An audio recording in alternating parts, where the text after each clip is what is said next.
the conversation around the importance of staff networks seems to be happening more and more. I don't know whether everyone else has noticed that, but I definitely have, particularly in the last couple of months. And I've seen staff networks that are really amazing and have the opportunity to feed in, inform, feedback when things are done and are really part of the conversation.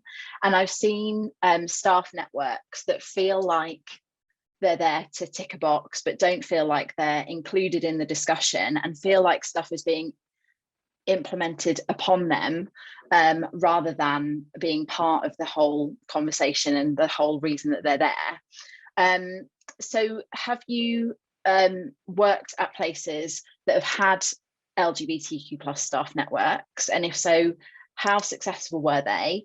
And would you suggest people go about starting them if they don't have those networks? And I'm going to come to you first, Ed, if that's okay, because even though you're part of a relatively small organisation, in your first answer, you kind of gave a couple of examples of maybe the start of networks if you're not necessarily officially calling them networks. And I think that's really interesting that you don't have to be like a huge global organization to have a staff network. So could you talk to us a little bit about your experience there, please? So yeah, we started out by having a women's leadership group, and we've had one for a while now. And the intention is that now that we understand how that network works and how it's involved, how it speaks to and hears from senior leadership, to branch them out into other areas, other kinds of staff networks. But again, being small, the issue that we have is that obviously we have more women than we have LGBTQI staff. So when you're talking about smaller numbers, it becomes a little bit trickier to have those kind of staff networks. So we've relied up to now on issues of intersectionality coming up at places like the Women's Leadership Group. So it's because it's not just a group for women, it provides the opportunity for people to talk about these issues that cut across different groups as well.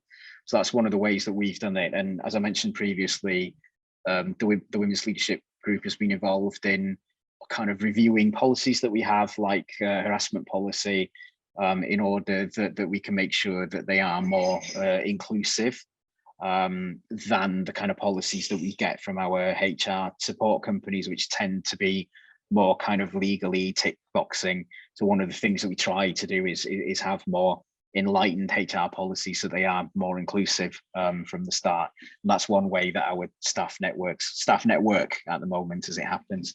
But yeah, we have thrown the invitation out to say we want to support more staff networks. But again, I think the issue that we have at the moment is getting a kind of is getting the velocity, just getting enough people to say they're interested and to to put something together. So yeah, that's the challenge, I think, with being small. Yeah, but I think the conversation's being had, which is really, really important, isn't it? Emma, have you got anything to add to the power of staff networks? Yeah, absolutely. If you can, do it. Yeah. It's I mean, as you say, Ed, as a small organisation, there is a challenge there. Obviously, you might not have the staff that identify within that protected characteristic, whether that's race, whether that's LGBT, whether that's across the board. But what I've been having increasing conversations about, and it's interesting that you talk about intersectionality, is actually having, an EDI steering group, even having, a few people that can be EDI champions and can, champion LGBT from that perspective is one way of going about it. If you are obviously in a slightly larger organisation, having an LGBT network group can foster support.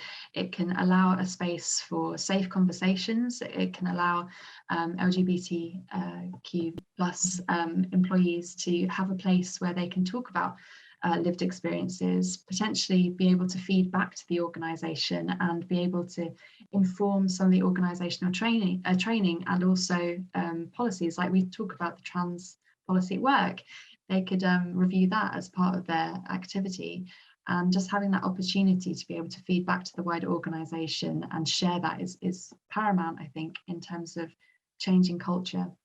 What I see more often than not in the line of work that I'm in is network groups starting and having a lot of enthusiasm, and one or two people that lead the network group as network chairs. 6 months down the line, 12 months down the line, the momentum starts to die and the enthusiasm starts to wane. And that more often than not is based on support and what the organisation is giving them in terms of support, not only from senior leadership, but also from in terms of their workload as well. What we see is burnout a lot with network chairs.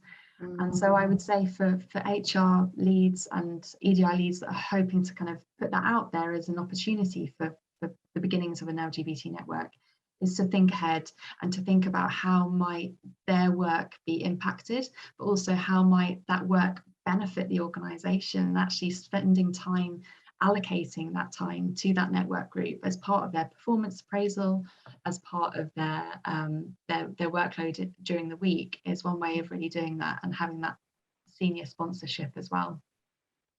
Yeah, definitely. The bit that you mentioned there about burnout really resonates. So I think that's a really important thing to identify and be aware of, so that you can put that support in place. Definitely. Z, have you got anything to add to that? I think everything was already mentioned. Definitely the appraisals. I think that is so important to, really think about what more skills a person can learn as being part of the LGBT staff network. But actually, to go back all the way to the beginning, the why is so important. We know it's for the LGBT community, but also, thinking about how you're going to set up, because there are a lot of different elements that you can think about, right? Is thinking about, do you want to specifically only create a safe space, i.e., bringing people together?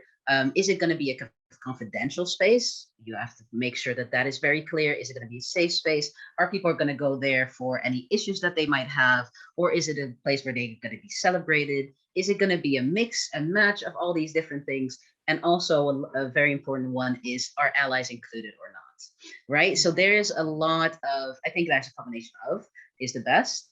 But there are allies who, of course, really want to make sure that their LGBT colleagues are supported in any way.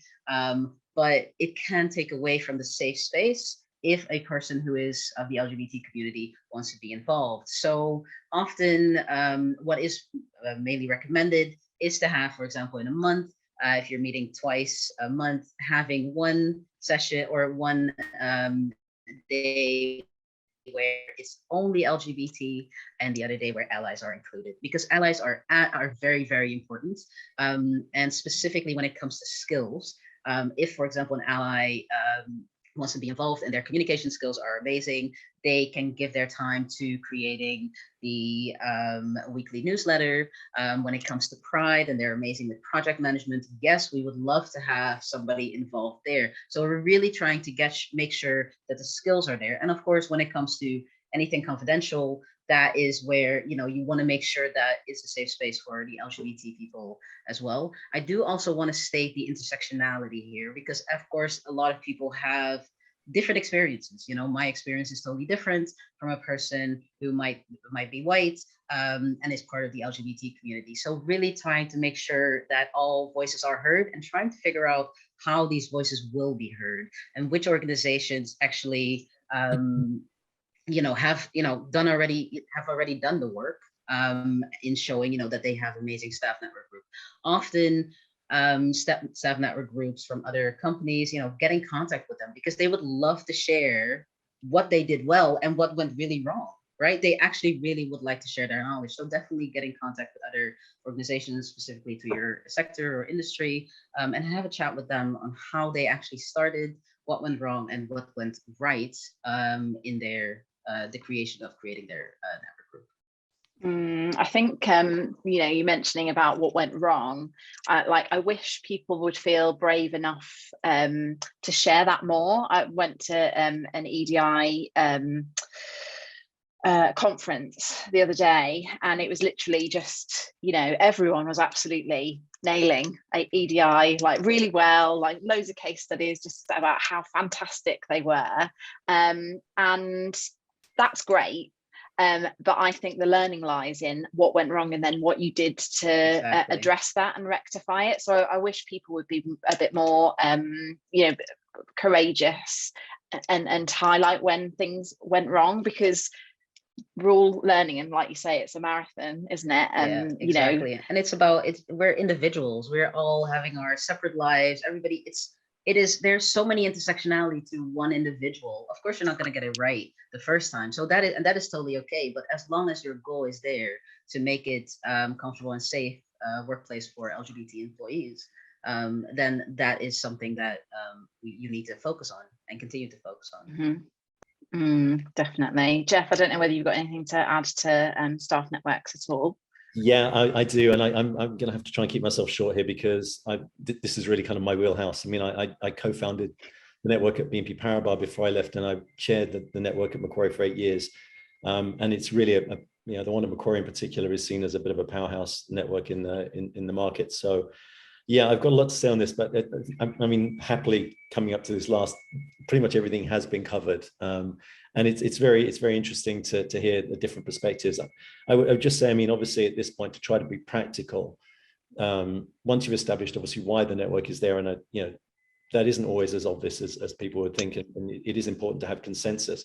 I think in the LGBTQ plus space, there is probably a high degree of consensus, but I remember having interesting conversations in a couple of organizations about with members of the gender network, particularly mainly the women's network, and there was absolutely no consensus as to what those networks were for. They had very different views around what staff were expecting of those networks.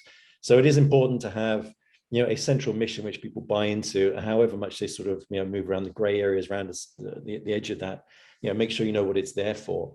And to the point that's already been made, I mean, once you know you're going to have a network, what you're really looking to the organization to do is to facilitate that, to put in place the plumbing so that it can happen, and the support. It should not be mandated in a way which sounds like it's a tick boxy thing, or we're doing this and it must be done. You really want to be motivating staff to do this, which is maybe a bit utopian in some organizations, particularly smaller ones, but this is not the sort of thing which people will do anything other than to the bare minimum if they think it's just a box ticking exercise. You really want to motivate people to do something for positive change, and that includes, as has been said, like trying to give feedback into how the organization can learn and develop, and the policies and practices can actually be improved. So give the staff the infrastructure, but don't impose too many things on them. And as we've said, don't expect this to be done entirely side of desk. I mean, it may be primarily side of desk, but it's something that should be taken into account in people's performance appraisals and their remuneration, because it is adding brand value and an awful lot of other soft value for the organization.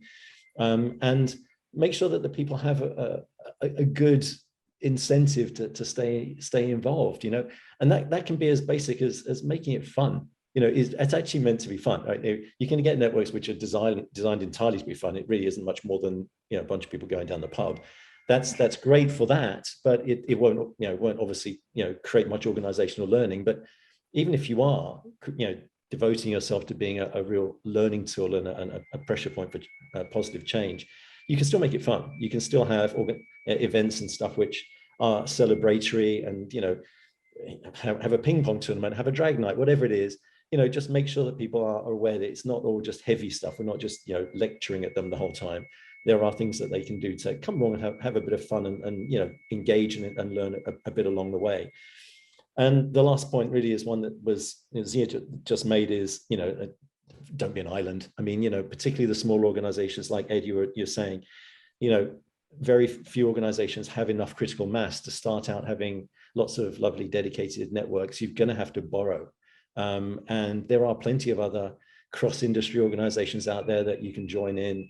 There are plenty of other organizations, as has been said, that have been through this journey and will share. I mean, I've done that, given back an awful lot to other organizations, because when I was setting out on this journey, particularly when I was really getting into some real meat of the requirements at Macquarie, I called in just about every favor I could from people on the street, out on the networks in the street to help me on that. And it's only fair to give back. I mean, a rising tide lifts all boats, and most people have that view within this space. So, it's an absolutely essential thing to have, I think, but they are very, very different networks. I mean, they're not all much of a muchness, and, reach out and other people will help you on that journey.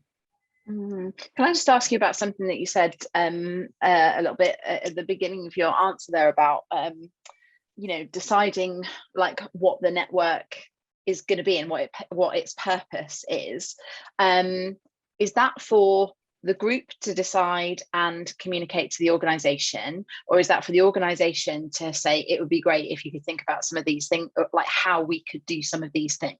Like which way should it be? Ideally, it should be staff driven, in as much as, really this is a reverse mentoring program at organizational level, if you like. I mean, so the people who are best placed to really lead on this are not necessarily executive management, but you want executive management to be, leaning into that conversation and saying, how can I work with you? How can I facilitate this? What can I do?